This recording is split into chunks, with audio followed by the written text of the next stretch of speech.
Well, give me just a little bit of paste for my beard because that is a bomb. It's a beard bomb, and it smells good. Huh? Yep. Love it. Yep. There you go. Perfect. That's all I had for you today. Bye, folks. Okay, episode 53, Talking Shop. Who's our guest today, man? Let's get right into that. Who we got today, Chaparoo? This is a dude that if you ever met him, like the energy that he brings is crazy good. And I'm excited to get into his story because it's a story of how he's evolved as a player and as a man of faith. And Steven Souza Jr., really excited for folks to get to know Steven Souza. He is a great dude. Souza's awesome. Well, and you guys met in the Dodgers organization back in, was that 19, 20, 21?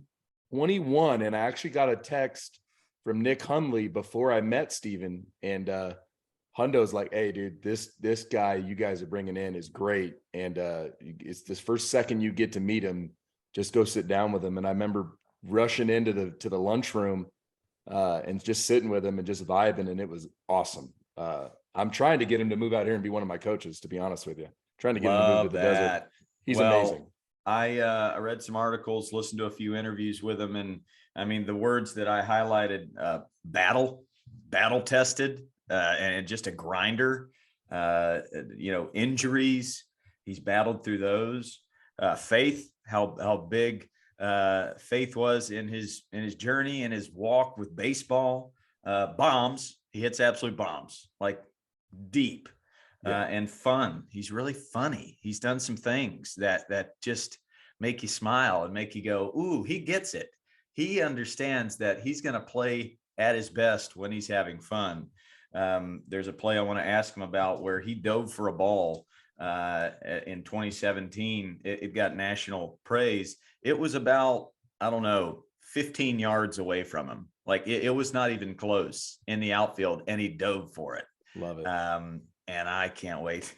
That is straight up that's why I hold the hit by pitch record at Brown, because I dreamed about doing things like that just to make people laugh, so excited for Steven Souza Jr., played for my Cubbies. And I know he changed the clubhouse there, talking to Ian Happ, and just a journeyman with a lot of great teammates, a lot of great stories.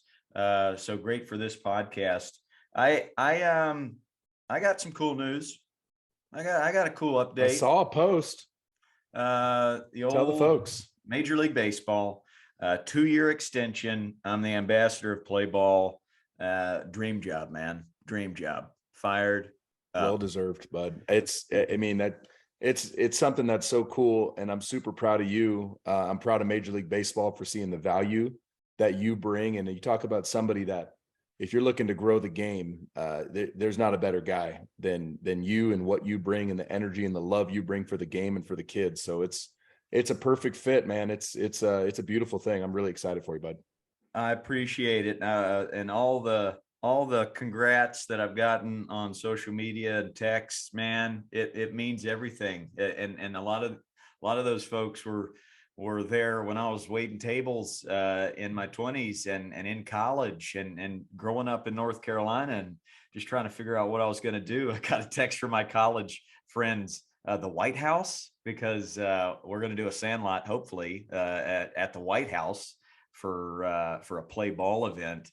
And I think I had to have been the least likely person in my college crew to make it to the White House. Yet here I am doing this Forrest Gump thing. So my 2023 schedule is looking really cool.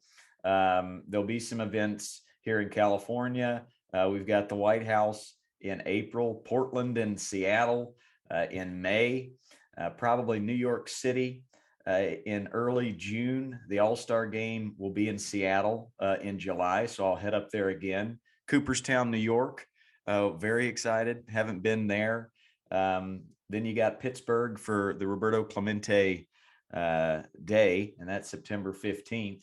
And then we got the World Series in October, wherever that may be. So super pumped for that. I've also got, since that is dialed in and those locations are dialed in, I'm setting up what hopes to be around 50 sandlots around the country.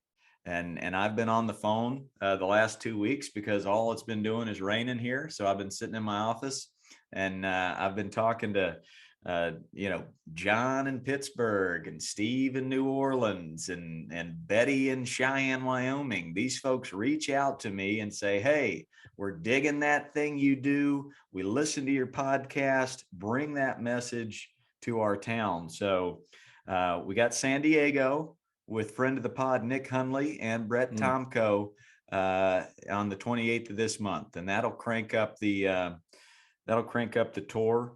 Sad that you're gonna not be there because we're gonna go get a yummy steak afterwards and just we're gonna talk about you. So your ears will be ringing. You'll be missed. Yeah.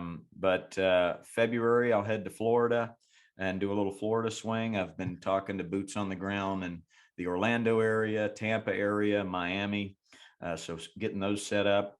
Going to head to the tri-state area at the end of March and hit New York and northern New Jersey. And then we're going to hit a bunch of towns like Salt Lake City, Vancouver, Providence, Nova Scotia, Prince Edward Island, Montreal, Cape Cod, Boston, Connecticut, DC, Virginia, Milwaukee, Madison, St. Louis, Chicago, Kansas City. Haven't been there yet. Pittsburgh, Ohio, West Virginia. I'll do my North Carolina swing in September, and then we'll hit South Carolina, Georgia, Tennessee, Kentucky, Oklahoma, and Texas. And I think that ought to end 2023 with about 50 locations, half new, half old. And I can't wait. It's my new favorite thing to do. So cool. And I can see someday them putting a fedora in Cooperstown, that Baseball Hall of Fame, because of the impact you're going to have. And that's a vision that I have for you, of just like impacting so many lives, that Major League Baseball is like, hey man, this guy has grown this game and this love, and all these kids that might have given up on the game that ended up being a part of the game because of what you're doing, dude. So it's great. And it's why we ask our viewers and listeners to dream, because you had this vision and this dream of making it fun, and you're doing it. So I love it, dude. I'm proud of you. Love you for it. I selfishly do it because I thrive on it and I love it. It's my favorite thing to do, is go into new towns and sing songs and tell them about Roberto Clemente. Speaking of Clemente, we've got his son, Roberto Clemente Jr., coming on the pod in 2 weeks. Let's go. So get ready for that. But Coach, I see somebody on our Zoom. I think our guest is here. Another junior. Introduction to another junior? Yeah, from Roberto Clemente Jr. to Steven Souza Jr. Steven, welcome to the podcast, buddy. Thanks for being here, and we're pumped to have you, buddy. Guys, what's up? It's an honor to be on here with you, Chad Chop. I jumped at the opportunity to have a conversation with you for an extended period of time. Those are my favorite moments. So let's go. Yeah, man, we're excited to have you, and we're excited to dive in to your story. It's an amazing story of faith and of kind of transformation. I got to meet you when you were already fully dialed in this new version of you, but studying on you, it's pretty cool, dude. It's like God has worked in your life so powerfully, and we're just excited to dive into it, buddy. So super pumped. This is Coach Ballgame, my co-host. Coach Ballgame, meet Steven Souza Jr., one of the best dudes I know. Man, hey, Coach Ballgame. It's an honor. Great meeting you. It's an honor to meet you, and digging into your story a little bit it was super fun for me. And I am a lifelong Cubs fan, so I really watched you every day when you were changing that clubhouse there in Chicago, doing your thing. And I look forward to unpacking things.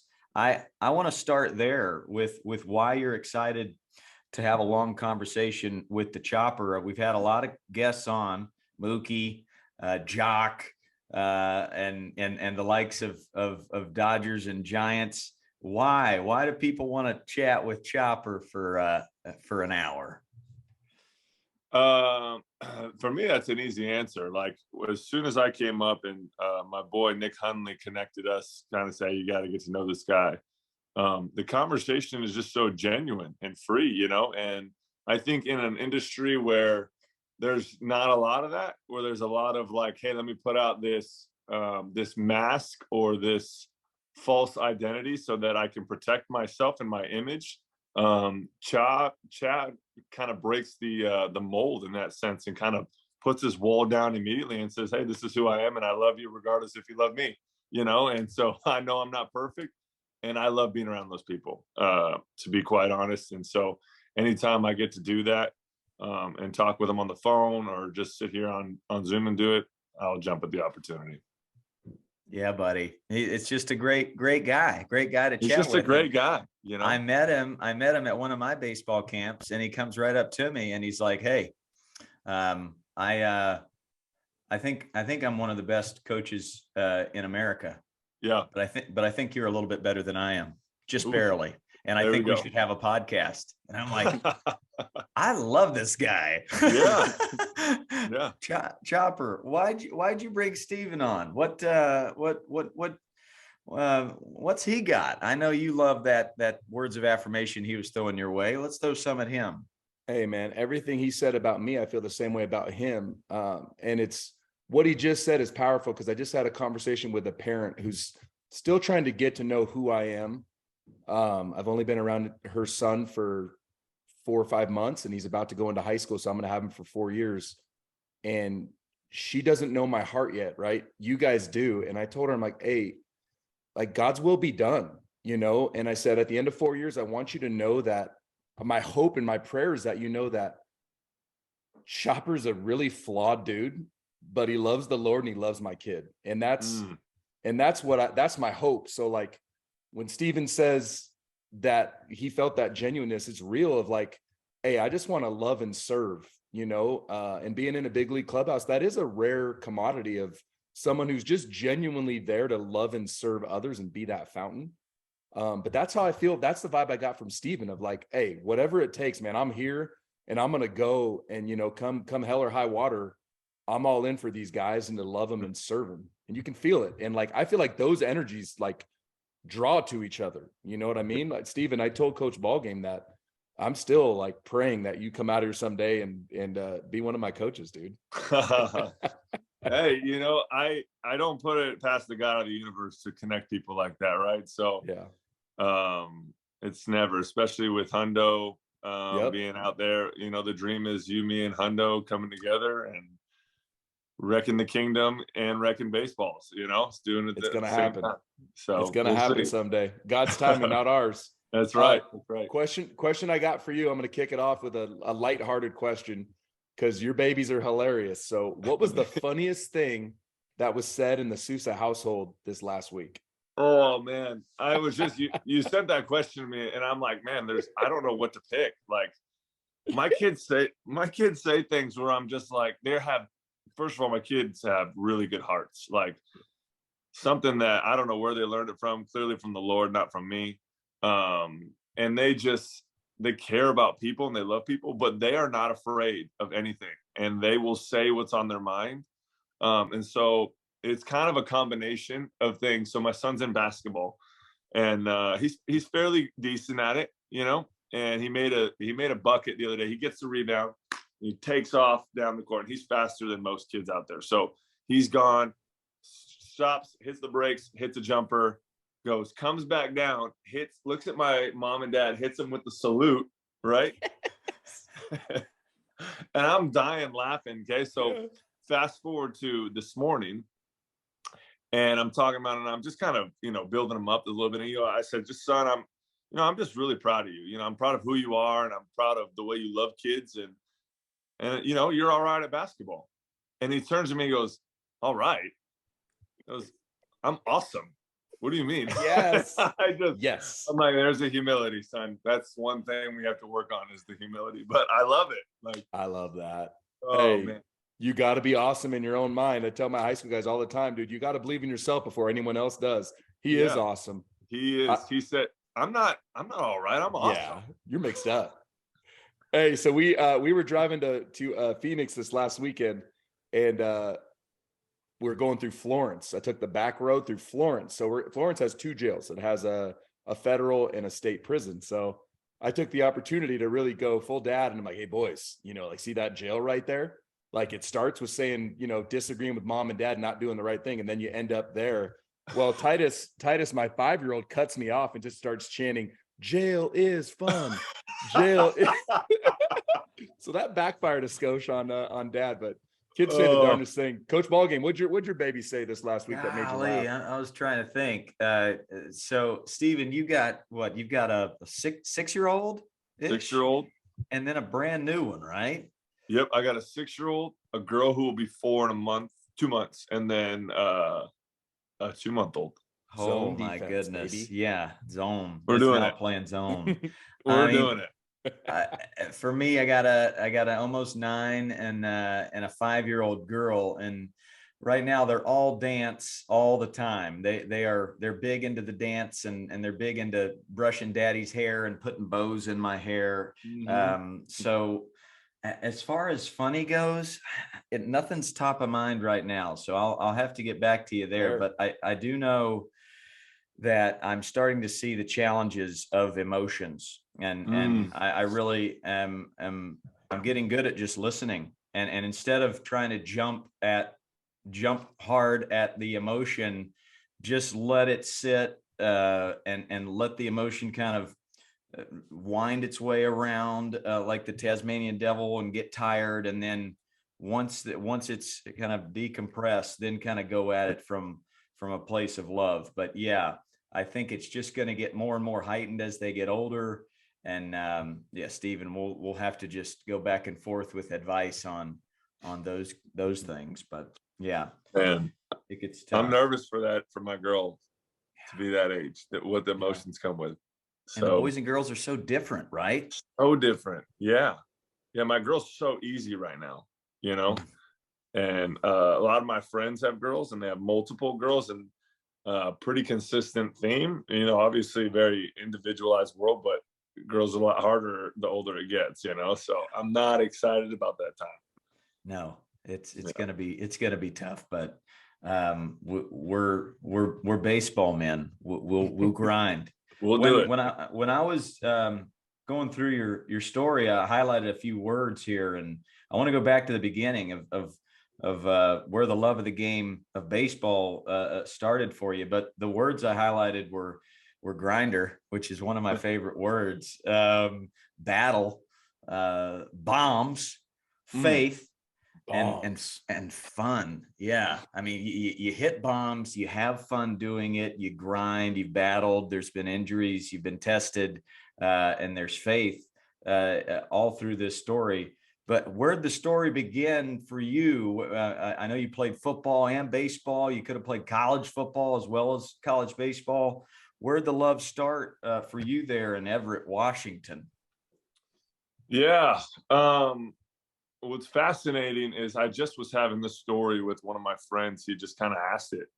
His son and my son play together on the football team together. And he was just kind of picking my brain on stuff. And I kind of have this really unique story where I was pretty good early on at a lot of the stuff I did. And then I didn't grow like consistently. So everybody else kept growing and I kind of stopped. And then I went from being one of the better players on my team to being one of the worst really fast. That also been like a coach challenged me to play up a level. And so I always played up from the point of 13 years old. I never played my own age group. So it was a challenge. So I've always kind of felt like I was fighting adversity, and I kind of thrived in it, like it always pushed me to be better and better and hang with the older guys. And, but yeah, I mean, I remember getting cut 3 times when I was 15. Nobody wanted me. I remember Dow baseball, the Rainiers, and then the Seattle Stars. They all cut me. And it was like, I looked at my mom and I was like, is this it? Like, am I done? I mean, I guess I'll go play Legion ball, and hang it up or just have fun. And that summer, this kid named Chris Meinecker, who went to Stanford, challenged me to do something with baseball 363 days a year. And I did that. And the leaps and bounds that I took were tremendous. And I went from being cut 3 times to then people asking me to play on their team just by the sheer volume of work. I mean, I remember sitting in my living room and my dad in between commercials. I wouldn't have a glove, but I just have a ball, and he would just flip me, and I'd pick the ball with my hand over and over again, every commercial for hours. Because I just didn't, that thought of being cut, it just killed me, right? And I was so embarrassed, and it motivated me to like, I never want to feel this feeling again. So, you know, I got drafted. I ended up being one of the better players in the state, and still was like, you know, I had this idea that I just wanted to go to college. Like, I just wanted to go to college and play. I didn't have any dreams of playing. I knew that was a dream, right? Every kid kind of has that dream, but like, I functioned more in like, I don't know if this is really a reality when I got older. So I just want to go play college. And then it kind of catapulted me into the draft when I went to the area code games, and we went 1 through 9, and we struck out 9 times. And Rick Porcello was on that, but we hit 10, and I was hitting 10 on our area code team. And I came up and hit a laser up the middle. And then we came back, and Matt Harvey was on the mound, and we went 1 through 9, and 7 guys punched out, and I came up and hit a double on the gap. And then after the game, that my life pretty much was changed in that moment, right? Like, the only kid to get 2 hits in the game. I had a really good area code. I came back, I had 30 letters from scouts, and ended up being drafted in the 3rd round. Dang. Yeah, it was kind of crazy. It's hard looking back into it to pigeonhole and like what, where, when, why, how, but I can see God's hand just all over it, just kind of opening these doors to be able to allow this to happen. And you know, it just was it was a challenge from that point on. I mean, I stunk. Like, I got drafted and I was really bad. Like, I hit 180 in rookie ball. I then hit 260 as an 18-year-old in low A, but then got sent down and hit 225, hit 225 and 225. And man, just like, what am I doing? Like, I'm going to be a bust, you know, this high round pick at a high school that just couldn't figure it out. And that was a big fear that I functioned out of for a really long time, was I don't want to be a bust, because I had seen a kid that I played with who was a 2nd rounder, who basically played like 2 years and he was done. You know, and I didn't want to function out of there. And that fear really drove me to make some really poor decisions in my life, and ended up quitting baseball in 2011, a year after I was suspended for taking prescription Adderall, which I wasn't. People can take that in the game if they have what's called a TUE, but I did not have that. It was flat out cheating, right? Like, and so I had a really big awakening after 2011. I don't know how far you want me to go. You know, I could tell the whole story. It might take us an hour. That I love it. I love it. Well, let's unpack that first half, and then we'll hit 2011, because I've done some reading, and it's pretty cool how it changed. But I want to go back to his name was Chris, who challenged you to 363 straight days. Chris Meinecker. Yep. Why did he do that? Did he just see something in you and said, hey, let's do this thing? That really intrigues me. Yeah, no, it wasn't more of a personal, like, he didn't find me. He was at Stanford at the time, and he came back, and there was this infield camp with a guy named Bill Stubbs. And I would go there every Saturday night from the point when I was 13 years old to the point when I graduated. I'd go there. And he came back, and he'd speak to us, and he said he had done that, and he had seen a huge growth in his career at that time. And I was like, oh, well, I'm at my wit's end, right? Like, I got nothing else to do. So if this guy got a lot better, right, then I'm going to try it, right? And so I think a lot of people, one thing that the Lord has blessed me with, and I'm not saying I'm perfect at this, but if there's something that I want to do, like, I have a will to, I'm going to get it done, right? Like, so to say I'm going to do this, I hold myself accountable pretty strong in this specific area of my life, right? In other areas, I need some holding, but as far as working, like, I love to work. And so when that idea popped in, I was like, let's go, game on. So that hunger, and I tell stories like Jim Abbott and Daniel Nava, who have very similar stories of just being told, quit, please quit. You're done. You're too small. You only have one hand. And they create this chip on their shoulder, and all of those negative thoughts that come in their head, either from them or other people, it drives them. And it seems like it drove you through that teenage portion of your life, but then it took you down a dark road later on. Was there a mentor in 2011? Was there a day you can remember where that fear went away, and kind of this hunger that you have to overcome all the adversity kind of matched up with a self-confidence? It wasn't a self-confidence per se. It was, yeah, his name was Brett Lillibridge, who is now my business partner in at the business I have up here, which is just a cage rental. He was the best man at my wedding. But he just loved me for a really long time, and like genuinely just cared for me, invited me into his life. I saw what it was like through him to be a godly husband. Like, what an example to be able to live my life.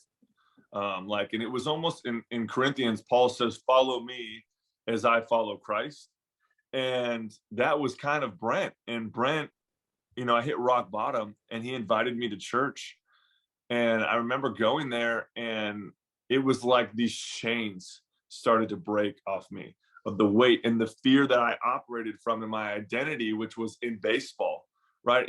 My identity, which I didn't know, was I'm not going to fail, right? Like, I am this baseball player. I'm going to prove everybody wrong.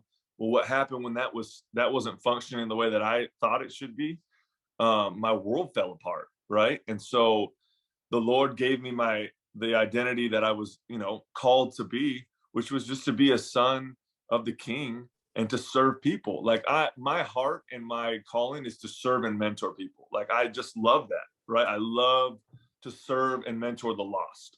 And so when the Lord gave me this identity, I started to function out of it. And that is where the confidence came from. It's like, this is who you're called to be. That's where my confidence started to come from. And like, I know who I am in Christ, right? Like, there's nothing that's going to tell me. There's nobody else that can change that. There may be distraction days, but as long as I maintain that relationship, there's nothing that's going to stop me from what the Lord's trying to do. And that manifested itself onto the field, where I was like, there's nothing that can stop me. If the Lord wants me to get to the big leagues, I'm going to get there. If not, I'm not going to get there. So wherever he has me in that moment, I'm functioning in a fully present mode through my identity. That's beautiful. And what you said about Brent, like, he could have, what a coach. I mean, what a great coach, and what a great mentor. He could have come from a place of shame, and he could have just screamed at you and shaken you to your core. But you said that he loved on you. He basically laid down beside you in the mud, and until you were ready to watch him and lead by example. I mean, we talk about that a lot on this pod. Like, that's what makes a great coach, kind of finding which key works for each player that you have, using those keys in the right ways. And man, Chopper, I'll throw it to you, but this guy, Brent, I'm taking notes. Yeah. I got to writing on the whiteboard when Stephen was talking, a couple things that hit me beautifully. One thing is a quote from Mike Tyson, which is, adversity makes the strong stronger and the weak weaker. Mm-hmm. Right. So Stephen went through that time when it was tough for him, and he said, you know what, I'm through a coach's, I'm going to go 363 days out of the year, and I'm going to go for it when everyone said I can't do it. And then fast forward to that moment when he was at the area code game. And one thing I tell my kids all the time is, you just never know who's watching. Mm. Right. So like, that's a powerful statement in the sense of, like, especially as high school kids, fast forward to like when you're trying to get that college scholarship or get drafted, you want to create habits where you do it the right way, and you don't look over your shoulder to see if coach is watching, or mom and dad are watching, or a scout.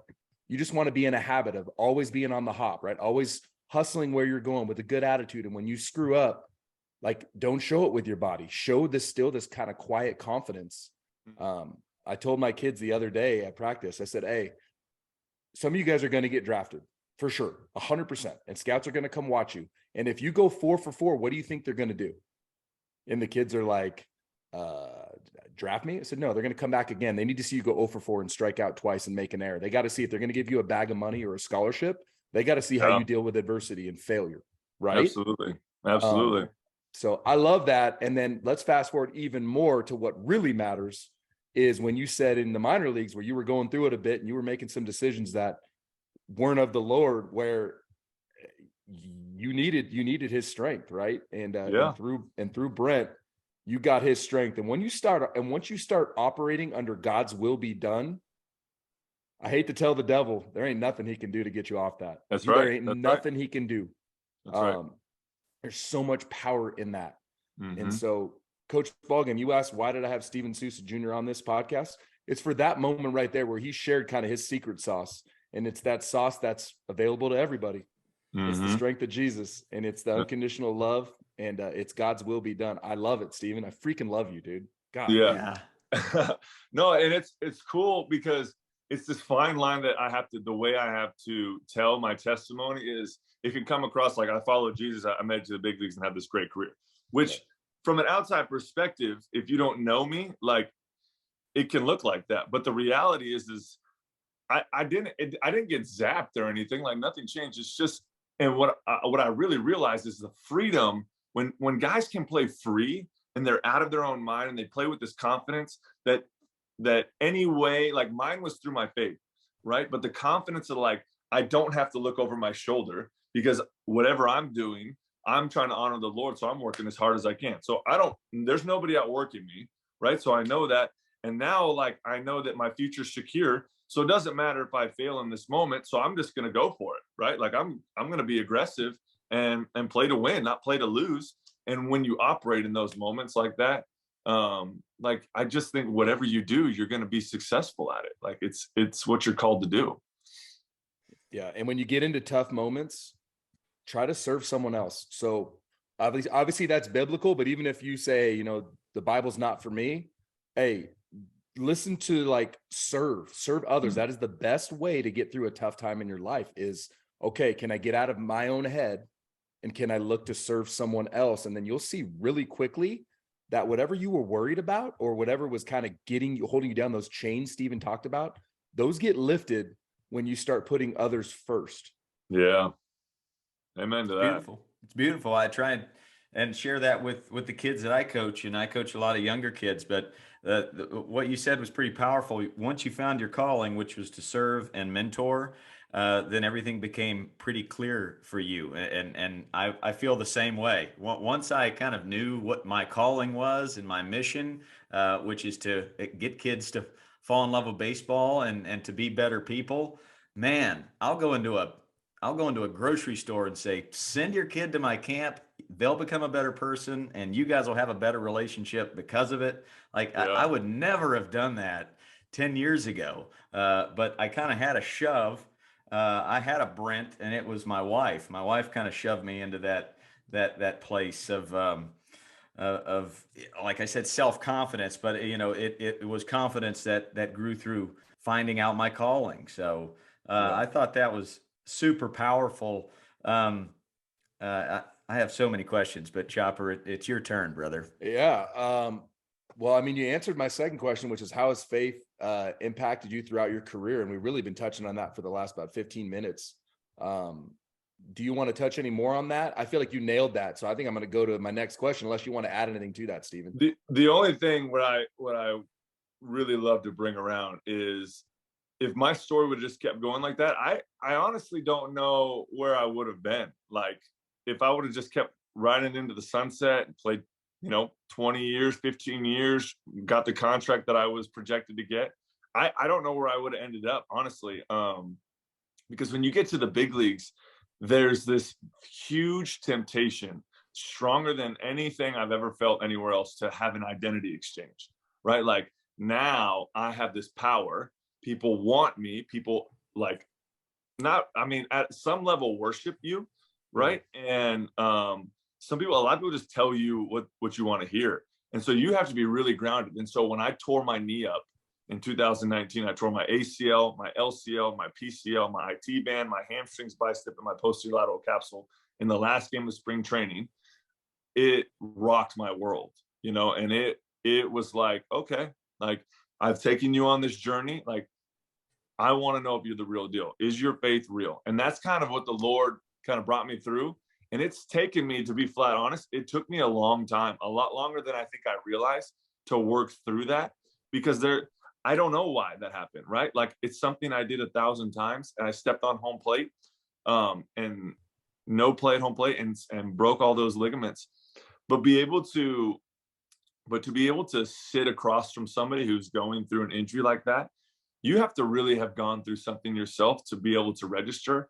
And the impact that I've been able to have and talk through with pro guys that have gone through or are going through something like that, I would have never been able to have that relationship with guys, and to be able to say, hey, like, look, like Paul says in Philippians 1, I've been brought high and I've been brought low, and through it all, it's through Christ who strengthens me, right? It's contentment in Christ. And so that would be the last thing I'd say, is that there is a test coming. Like, when you are successful at something in the Lord and you're doing stuff in the kingdom, it's coming for you. And so if your faith is on quicksand, it's going to reveal itself, right? And so I'm thankful that I went through that trial and I came out the other side of it.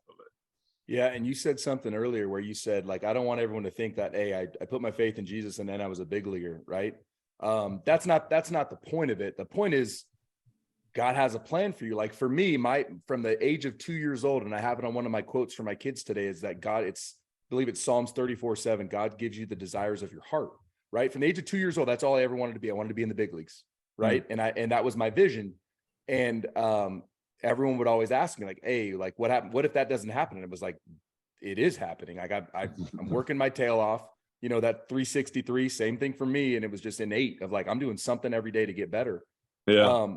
And then I got drafted, and then I got released. And then this is like, wait a second, God, I thought, you know what I mean? Like, I thought that you had this plan for me. And I vividly remember, you get the trainer who says, hey, Chopper, and all these guys, it's all national guys. Bobby Hen wants to see you in his office, right? And it's like, oh no, dude, this is it. It's the walk of death, right? You're walking through all your friends, and you put on this big face, right? Of like, I can take this, right? And I remember them saying, like, hey, Randy Knorr too was in there. And I think Randy actually did all the talking, and great dude. He was like, hey, you're a little bit too old. We're gonna give this another kid a chance. Sorry, bud, but like, that's it, And I mean, shoot, career 270 hitter. Like, it wasn't like I wasn't good, you know what I mean? But it is what it is. You're too old in the eyes of baseball guys. So I remember packing my locker and, like, putting on this face of, like, hey, I'll be all right. I'm fine. It's all good. And then I remember my wife waiting for me in our dope Yukon XL on 22s, bang. And I wept. I wept openly in her arms for 20, 30 minutes in the parking lot. I was completely broken. That was my knee injury. You know what I mean? That was my lowest of low of, like, I felt like God forsake me in that moment. Right.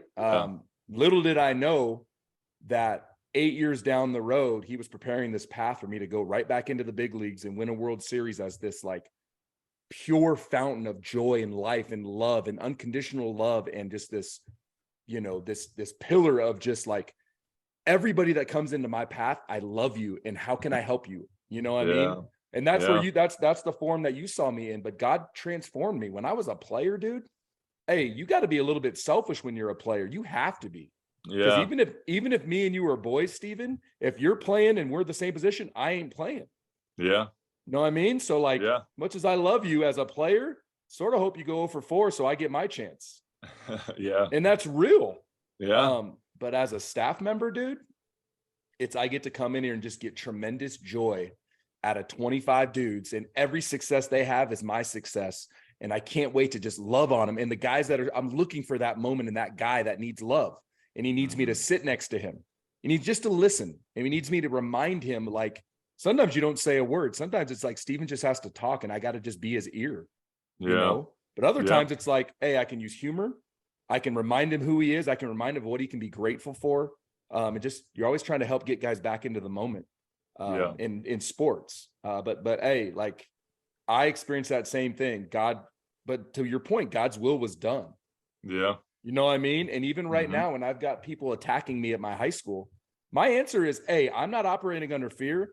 God literally told me to call the athletic director in the 4 seasons in Houston. He literally told me to call Mr. Taverdi and say, hey, I don't know what's going on with your school, but if you need a coach, I want to coach your school someday. And he told me, hey, the head coach is resigning tomorrow. So this is amazing that you're talking to me the day before our head coach resigns. Wow. All right, I'm gonna apply for the job. Let's get it. Wow. Know what I mean? Yeah. So I love it and I get it. And listen, following the Lord doesn't mean you're going to have these tremendous successes. What it does mean is God's will be done. And Right. And through that trial, you're going to have a dude next to you who freaking loves the snot out of you and wants what's best for you. That's right. That's right. I love it. Coach Ball, you want to touch on faith in your life? Beautiful. Yeah, a lot just happened right there. I just preached for a second. That was a lot. You did preach, and I love it. And I mean, Hunter Pence is the preacher, but man, you're right there. The reverend. Well, you answered my question. I mean, I was going to ask, like, what about those teammates that say God forsaken me? I had this whole plan, and then he turned his back on me. And I mean, you answered it with the silver lining 8 years later is that I'm able to change so many lives through That's right. that very, very dark time. And I mean, I grew up playing the drums in church and going to church 4 times a week. And my brother's a pastor. And that's just been my walk. That's been my journey. And as you get older and as you see dark things happen, it can definitely make you question. And I'm just here to kind of be a person in the a person in the congregation. When you have a teammate, Stephen, or maybe you have, maybe you haven't, somebody that is struggling with their faith, or even struggling with believing in God. I mean, where do you go? Where do you go with that? Yeah. The one thing that I think you have to go is you just have to go straight to God, like in prayer, right? Like a lot of people are they're afraid to go to God in that moment for fear of what they'll hear, right? Like fear of what's really going to come out of it. And I think we have a hard time as society at really hearing the truth and like telling the truth and accepting the truth and accepting reality and accepting this might not be what I thought it was going to be. And I say that because what the Lord has for us is so much better, right? It's so much better. So these things and these ideas that I thought my life should go, which, I wanted to sign the George Springer deal, the 7 years, 120, right? And it was my projection arbitration. That's how that's how I wanted my life to go. But God's got my life for such a different purpose. And because he's looking at it from a 10,000 foot view, right? He's got a bigger picture of all these people in an eternal mindset. There's more important things to be done. And so whenever somebody's going through something, I try and give them the perspective, right? Like what's really going on in life and how much is this really like costing you your life or your eternal life? And I think when you can sit down and honestly answer that question, you can be released from the ideas that like, well, why isn't God doing this for me? It's like, no, what is God trying to do through this, right? Like, God, what do you want me to know about the situation that I don't already know? And what do you want me to do about it? And if we can honestly bring those 2 questions to God and answer them, we can move through just about anything. In fact, we can move through anything. I love it. I love that. Church, Nick Hundley, he talked about church. He talked about the best sermon he ever heard. The pastor throws the Bible to the side and he says, anybody got a car that's not working? And somebody raised their hand, and then the pastor asked, does somebody know how to fix a car that doesn't work? And somebody raised their hand. He said, you two get together, exchange numbers. This went on for an hour of refrigerators and how anybody suffering from mental health issues. And he said, that's church. And this is church for me, man. This weekly conversation with good people. And And yeah, I am Mr. Positive. I wake up and boulders are falling from the sky, and I'm thinking that's a great way to work on staying inside the ball and hitting it to right field. Like, let's try and hit that thing to right center.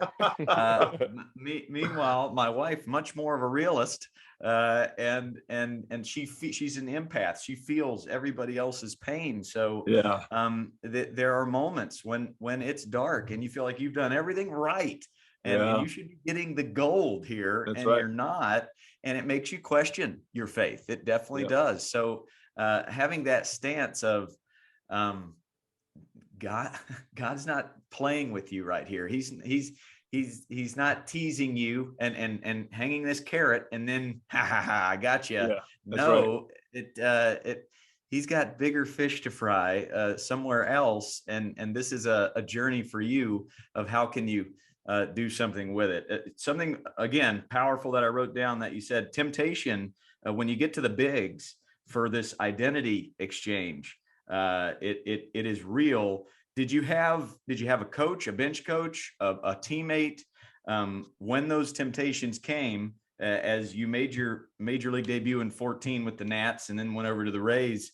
Was there somebody that helped you with that temptation? Yeah, for sure. I mean, man, how grateful I am for my rookie year in Washington to have the guys that I had there to set me on a right course on how to handle things. And I hear these bad stories of guys just crushing rookies, right? And just burying them and making them just work.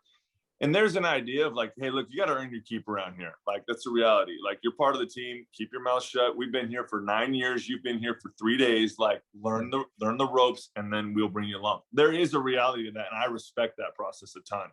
And I respected that process when I was a rookie, and I think in turn, guys respected me through it. And I had Adam LaRoche, and Adam LaRoche was my guy. He just he took me under his wing and gave me a place to stay. I lived at his house with his son, Drake, and he just showed me what it was like to be a believer in baseball and how to combat everything that was going on. And so when I left, I had such a good example from my first 100 days in the big leagues that anywhere I could go, I was like, these guys are superstars, right? I had Ian Desmond, Denard Span, Aaron Barrett, Blake Trinan, where we had a bunch of guys that just were following Jesus. We were doing cool things, and they were really, really good, right? Mm-hmm. And so Anthony Rendon was there. And so I was like, man, anywhere I go from here on out, like, I know how the standard is. And I tried to live that out the best I could. If you're watching on the YouTube, you see the power of multitasking that Stephen has. He has given his daughter some vitamins, it looks like, and I think he's fed his dog all in the last 3 minutes of answering that question. So that's a multitasking salute. That's a father right there. That is all the way. I waited tables for a decade, and that really helped me learn how to multitask. Okay, a tea at table 14, a steak at 22. Yep. It has helped me, honestly, to not get so anxious and upset when my kids do things that I'm in the middle of something here. I can't do it, and you just taught me by example how to serve others and stay calm in a high leverage moment there. I enjoyed watching that whole thing unfold. One thing I never want to do is I never want my kids, and I'm not saying I'm perfect at this, but one thing I try to do is I don't want my kids to be an inconvenience to me, right? Like, if I'm the leader here, like, they don't know. She doesn't know what's really going on. She just wants to be with daddy. And my son's the same way. He just wants to be a part of my life. And so trying to embrace, that's kind of the season I'm in. If I'm being quite honest, I haven't been great at this my whole life, but God trying to show me, like, embrace the interruptions, embrace the chaos, because I'm bringing it to you for a reason. Love that. Write it down. Hey, so you named some names in that 2014 clubhouse. And I'm gonna put you on the spot a little bit with a teammate Mount Rushmore. So you can go more than 4. Typically it's 4, but who are some guys that you've named them, but let's go ahead and put them on a side of a mountain as far as what they meant to you. And kind of second part of this question is, what makes a great teammate? Oh yeah. My number one is easy. It's always been my favorite teammate I ever played with. He was such a mentor to me for the way that he worked, the way that he had a routine, the way he treated his family, all of it. And that's Paul Goldschmidt. He was my locker mate in Arizona, and he just taught me so much. We were so different in personalities, right? Like, I'll go up to somebody randomly and just start trying to have a conversation. He's more calculated in everything he does. And so we balanced each other really well. And he taught me a lot of things in the form of discipline through Bible reading and through my profession. And so he was awesome. Disappointed I only got to play 1 year with him. But being able to do that day in and day out, he would be the number one. Number two would be Justin Turner. I loved playing with JT. I thought that his ability to communicate with me and embrace people to come in, I thought was second to none. And to this day, I still think he's one of the best leaders that I've been around. Now you're asking me to get deep into it. Number three would probably be Steve Cishek. I played with Cishek in Tampa and was in camp with him in Houston, and just a great brother in Christ and such an example for those guys down in the pen. Hard worker, circus thrower, right? Yep. And found a way to carve out an amazing career for him. But the way he loved not just his teammates, but everybody there was such a good example to always be around, to remind you that it doesn't matter if it's a security guard out front or if it's our manager, right? We love people all evenly the same way and honor them and respect them. And I really appreciated that about him. Also an amazing family man, the way he loves his daughters and his wife, just such a great example. Number four would be probably Adam LaRoche. And that's probably interchangeable. I probably didn't give him enough credit. Probably could go way higher than that, just off the top of my head. It was so long ago, right? But this guy was 35 at the time, 34, with an established career. He was unbelievable, right? Such a good player, very well respected through the game, through the clubhouse. And to take the time as a rookie to help me understand the ropes was amazing. And I want to pause on that too and go a slash for number four, because it's probably tied, would be Jason Worth with that.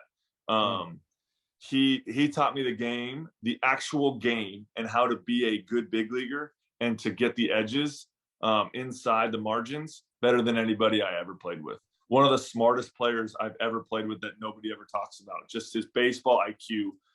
But he was scary. Oh my lantern, he was scary. You walk in there and he's got this massive hair, right? This massive beard, and he's 6'6", right? About 235. And as a rookie, you're like, just don't kill me. That's all I'm just asking. Just don't kill me. And I'm not a small guy, but he's intimidating. And rookies were really scared of him. But he took it on himself to come to right field in spring training. He said, I see a lot of me in you, and I'm going to make you the best you can. And again, that's a moment that he didn't have to do, but he changed the trajectory of my career because of it. I love that. That might be the best Rushmore answer we've had on this pod. I'm giving it to him. That was super thoughtful, man. I have a similar question and a little more specific, and you might have already answered it, but the kindest teammate, and this could be kind to you, kind to everyone. I mean, you just said 5 very kind names, but when you think the kindest, man, the kindest teammate I've ever. Oh man, that Cishek is probably the kindest teammate I've ever played with.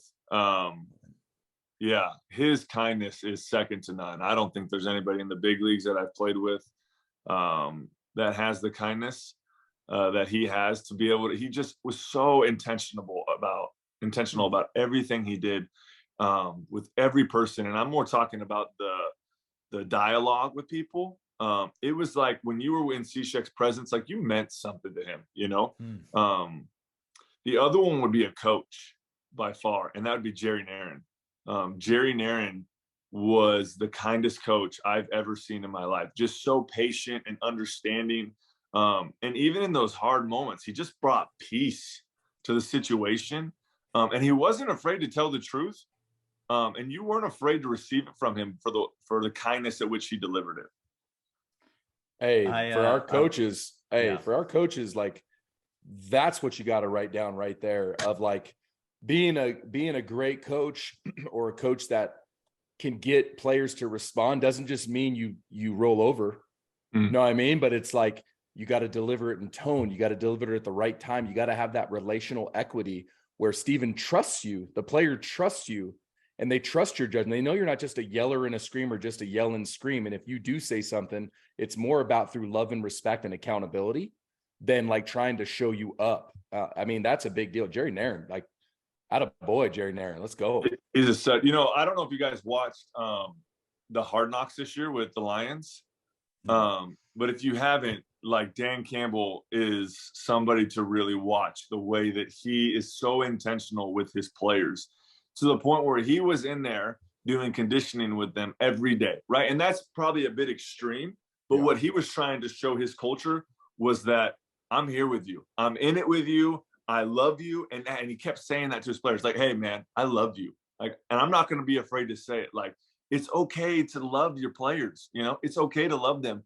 And he still had to cut them. And he would be honest. He'd like, I don't want to do this. This is the hardest thing ever. I wish I could take 100 guys, but the business is that I can't, and I'm sorry.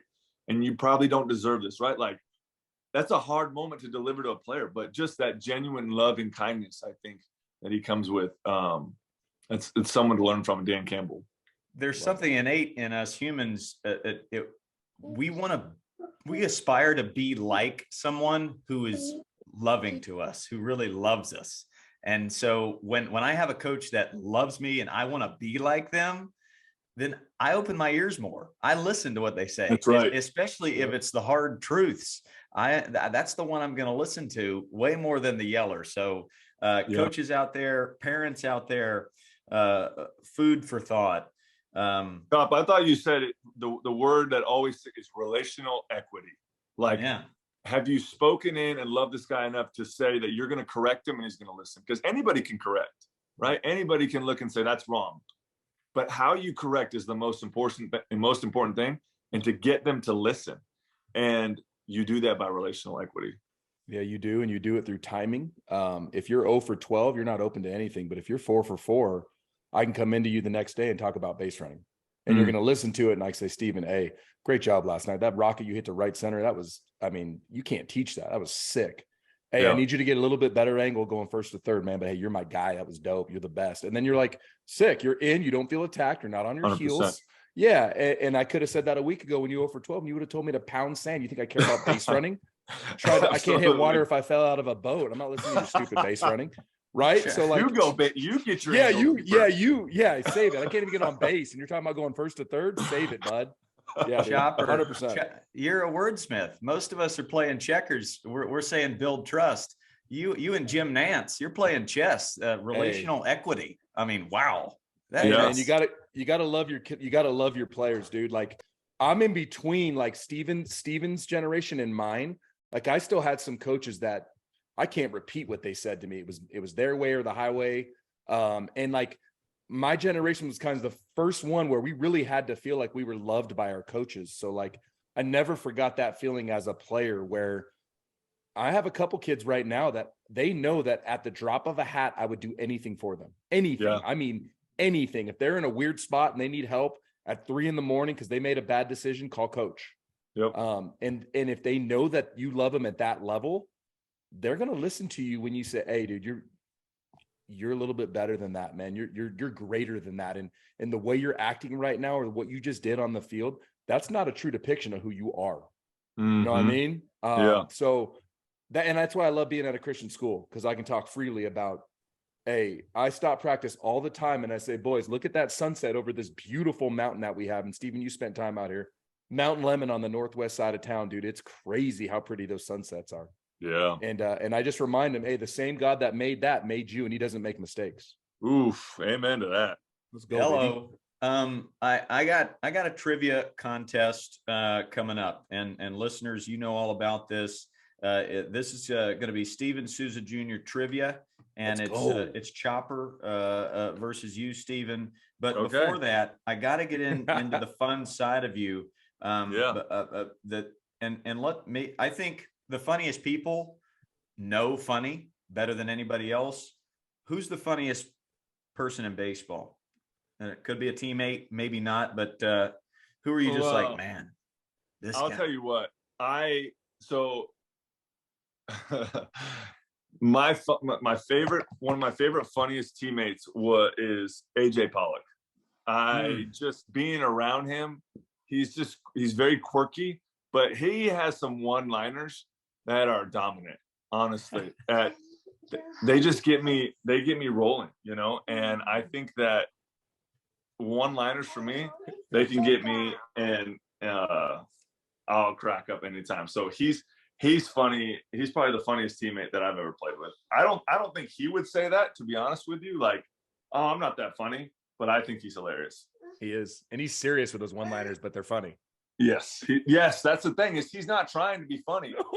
Just the one-liners that comes out of his mouth are awesome, and then I'll remind him later, like, AJ, did you know what I said? Did you know that you said this? And he'll be like, I didn't say that. And I'm like, yeah, you did say that. And then he'll die laughing.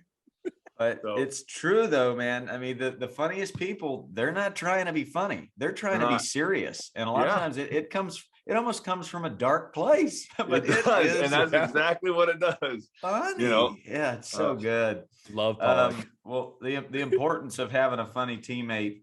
I'm ready for this contest here, Chopper. Did you have any other hard-hitting questions before we get to our game? No, I just appreciate your time, Steven. And we'll bang this out and then we'll get you out of here. But thank you so much for being here and sharing your story, dude. It's powerful, dude. I love it. Yeah, absolutely. It's always an honor.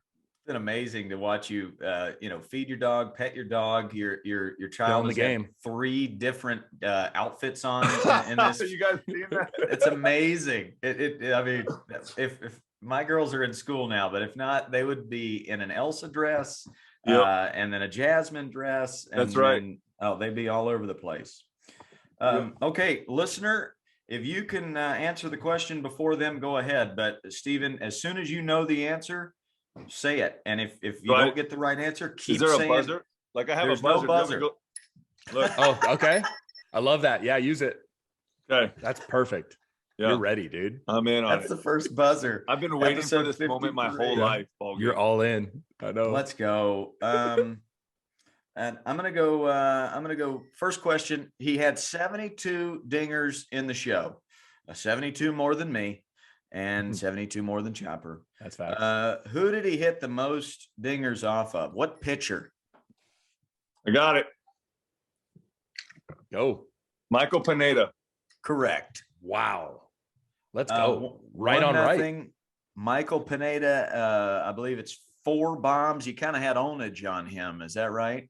That's correct. I think he woke up and he checked the lineup to make sure it was my day off. And if he didn't see if it was my day off, that was not going to be a good day for him. I love that. 1-0 Steven Souza Jr. Chopper. You feeling good, Chop, or what do you think? I just love Steven Souza Jr. I freaking love this guy, dude. He meant that. That statement that was AJ Pollock-esque. He's like, that guy, he's gonna be a bad day for him. I love it. Let's go. 1-0. Just stating facts. Oh man. Most at bats against. What pitcher did he face the most? I got it. Go. Hit the buzzer. My daughter took it. Wade Miley. Incorrect. Oh, man. Gonna be a lefty, and you can keep guessing. He was second. Wade Miley second most. Then it's got to be Rick Porcello. Correct. Dude, yes, right on right. I'm looking for lefties in my mind, and it's right on right. For a while there, Chop, I actually was better against righties than lefties. It wasn't until the stigma got put on that. Right. Yeah. Yeah. Right. Porcello, Cy Younger, right? Yeah. So A you got little him in bit the of area ownage codes on him. from What the do area I- code games. Oh You had him, yeah, you had him area from the jump, codes. my guy. I never was afraid of him. No, you from a young age you built that confidence. Yeah. Number 3, most triples against. What pitcher? Wow. He's the only pitcher he had 2 2? triples against. I gotta believe it's AL East, so I'm gonna lean AL East because the first 2 were. That's just like, you feel good about that, Coach Bogum? You want to lean me in a different direction? You're gonna want to go Rockies 2018 NL West. Oh, I got it. It's Kyle Freeland. Correct. Lefty. 2 triples in the span of like 2 months. Yeah. That was Let's weird. go. That's the only I was trying to think of the only places that I could have done it. Been Colorado or Kansas City. Yeah, big No, parks. Yeah, you don't really hit triples in the AL East unless you're Kevin Kiermaier. I didn't think about that, dude. The small yards, the bandboxes. That's a good point. Yeah. 3-0 Steven. It's not going great for me. Top 2 though. Top 2 finish. The best. Hey, I'm gonna keep going. I'm keep grinding. Who walked you the most? What pitcher? 7 walks. He was scared. 16. You got that right. Or smart. Thinking 2016, 2017. These are heydays for Steven. 2016, Man, was 2017. Tampa. He's in Tampa, right? Was it Chris Tillman? Ooh. Incorrect. But Orioles, right? Chris Tillman? Chris Tillman was with the Orioles. He actually hit you the most. I had that as a different question. It He didn't beat feel you. good. Didn't Beat feel you good. more than any Heavy. other pitcher. Heavy ball. This was a lefty for the Blue Jays. Oh, was it J.A. Happ? Ooh. You want to give it a guess? Yes. Daniel Norris? Unless Give I'm me thinking of the initials. wrong. Give me initials. FL. Oh, Francisco Liriano. Ooh. Man, he walked me a ton. You are 100% right. Change-ups. Probably gave you change-ups. Change-ups Spit and on him. sliders in the dirt. He didn't know about that eye Francisco you got. Liriano walked you 7 times. Yeah. This guy knows the strike zone ball game, and when umpires would make a bad call, Steven occasionally would have to let him know, like, hey, I'll let you know when it's a strike, bud. Oh, man. That's so funny you said that. I just saw Ted Barrett this offseason, and we were laughing about that. I'll let you know. I'm so sorry. I don't know what happens to me in that box, but I feel like I'm the best umpire in the world. Hey, that's the thing, dude. It's like, hey, you ask Steven, like, if he was ever a catcher, you'd be like, hey, was that a ball or a strike? And Steven would be like, well, it depends. Am I a catcher or am I hitting at the time? 100%. And then they'd say, well, you're catching it. Well, that's a strike. And they say, well, what if you were hitting? You'd say, well, that's a homer. That's off. That's off. That's a homer. No doubt. It's a homer. My college roommate, he got called out on strike 3, and as he's walking back to the dugout, he draws a line of where in the dirt where the ball actually crossed. Got kicked out. Later that night, it's like 2 a.m. I'm sleeping, and I hear this kid in the other bed. That ball's outside, Blue. He's like dreaming In his dreams. He's talking in his dream. That ball's out, Blue. Yes. Hey, Like I 4 love times. That was not a dream ball game. That was a nightmare. That was real. That was a That was nightmare. a nightmare. Hey, I got tossed in an independent ball game once. I mean, atrocious call, to be fair. I ran back to the dugout. I grabbed 2 baseballs and I put one like a foot outside. I'm like, that ball's this far outside. That I took the other ball and I you did. And this high and threw it off. You did. The commissioner of the league was there and he goes, hey, I saw it and I loved it. You're not getting a fine. Bang. That's amazing. Only you. I did that. I get fined $3,000. That's what would happen. Man, Hey. I got one more for you. The craziest friend I have, we're playing a men's basketball league, and he's just so into it. He gets kicked out. He's yelling at the ref. He's taking his shoes off. He's like, Chucking him. Yeah, he's chucking him. He's like, I could buy this beep league. I could buy this league. And the guy's like, it's a free league, man. It's free. Like nobody's paying any money here. Like everybody's just kind of showing up. That's amazing. Oh man, That's amazing.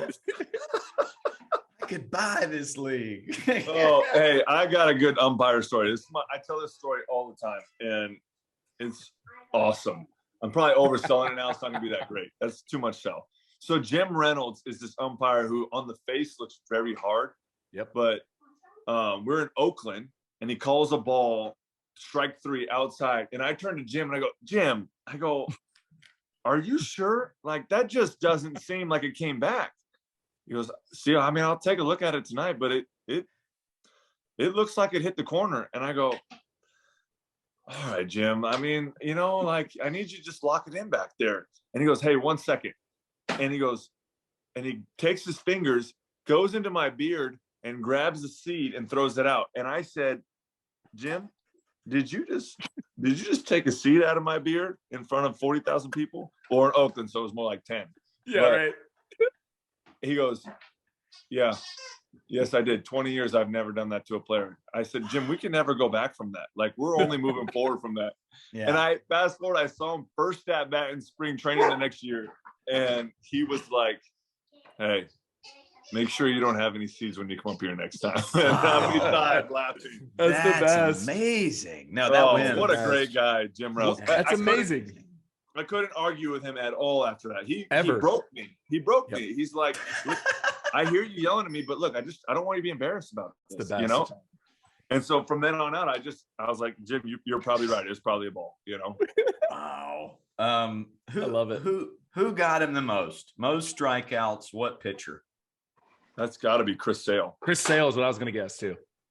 You know what, Chopper? We're going to give you a tie there, 5-1. He got me, but either way, it doesn't matter. Hey, I'm just happy to be here, bud. Hey, let me tell you how this went. I went 1 for 3 to start my career off Sale, and then I went 1 for 21, I think, with like 17 Ks. Like, that's not good.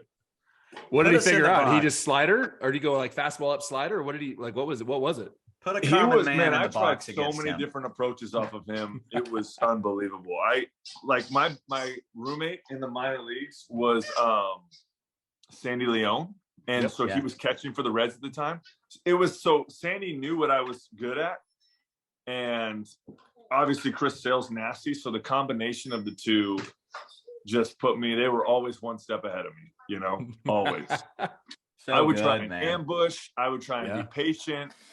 And he was like, I know what you're doing this at bat, and it's not going to work. So good. We're getting you out of here, but I gotta ask the last question. Most dingers on what pitch count? Correct. But there's also another one. Sick. You had 11 ambushes and 3-2. I like 3-2. Yeah. 11 dingers, 11 dingers on a full count, 11 ambushes. I love it. I'm done. Steven Souza Jr. wins. Chopper lost. Yes. And the dog's job, buddy. in the background too. Hey, you're the best, dude. Thank you so much. You stayed here longer than most, dude. So we appreciate you. We love you, dude. You're the best. Reach out if you need anything. I'll reach out to you too. I might have you talk to the kids if that's right at my high school. Absolutely. Yeah. Thank you so much for having me on here, guys. That was a lot of fun. So congrats with that new baby doll. Chaos now. Go, dude. Go be a dad. We love you, buddy. Guys. See you guys. Good. Attaboy. What a I legend. wrote. I mean, that's great. First of all, like the circus. Dog toy toss, dude. At the end when he's answering a trivia and he goes watch this dog one toy. on YouTube, folks. You gotta watch this one on YouTube. That's just Daddy 101, dude. He killed it. He did. As soon as the dog started making the noises with the toy, he throws the ball. Amazing. That was incredible. Incredible. I wrote down a few things. Embrace the interruptions. I really like that one. I don't want my kids to be an inconvenience. His calling was to serve and mentor. The temptation for identity exchange when you hit the big leagues is real. And then all these names, the Goldschmidts, the Turners, Jerry Narin, AJ Pollock. But man, that was that was a man that is very self-aware and has worked a lot on himself. And it helped him greatly in his major league career, but more importantly, beyond baseball, to just be a server and a mentor of others. I can see too, like he said, don't let your kids be an inconvenience. Like a lot of the things that Titus did before, what happened last week happened, like they would grind my gears a little bit. And now everything he does, I'm just amazed by it. The things that drove me nuts. So like as parents, dude, like don't don't wait for some moment where you're like, oh my gosh, this precious, perfect angel was almost could have been gone. You know what I mean? So like, hey, like love the imperfections of your children, and like they're only going to be able to bug you for so long, and then they won't want anything to do with you. So like, as parents, let's double down on just this joy for our kids, dude. Like that's huge that Steven said that, because that hit me with Titus. Beautiful, man. Well, I've become a better father today, and I've become stronger in my faith today. Let's go. Just hanging out with you two guys, and yeah, this is church for me. This is food. This is a fountain. So I'm honored, my brother. That was great, dude. I love you, buddy, and have a great week. Everyone listening, don't forget to rake. Tell your friends. Outstanding. Hey, tell your friends, man. Like if you got someone going through something, like tell them to pop on a Steven Souza Jr. pod and like just let it marinate, dude. I love that he said, like, don't be afraid to just say a quick prayer. Like there's nothing wrong. Like that's not weakness. I would argue that's tremendous strength of just like, hey, God, I need help, dude. And like, hey, our God will help you. I promise you. He's in your corner, no matter what the world's telling you. I promise.